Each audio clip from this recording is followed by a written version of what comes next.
وحشة برضو يقعدوا يقولوا لأ انت فاشلة وكده. ما انتوا لما نجحت ما حدش شجعني. ايوه.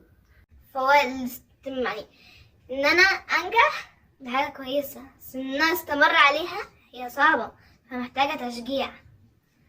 صح، محتاجة ان يتقال لي كلمة حلوة، كلمة تحسسني اني انا عملت حاجة حلوة استاهل عليها ان انا يتفرح بيا. طيب افتقادك باحساس انك نجحتي او جبتي درجة كويسة، كنت بتلاقي مثلا مردوده بره مع اصحابك ازاي؟ كنتوا بتخرجوا تفرحوا مع بعض؟ يعني مثلا كنا لما صحابي يجيبوا درجات حلوة كنا بنقعد مع بعض، شايفة نجيب لبعض شوكولاتات، هدية كده. حتى لو جايبة درجة وحشة ورحت قلت لصحابي، انا عارفة ان هما نظرتهم فيا مش هتتغير وهنفضل صحاب.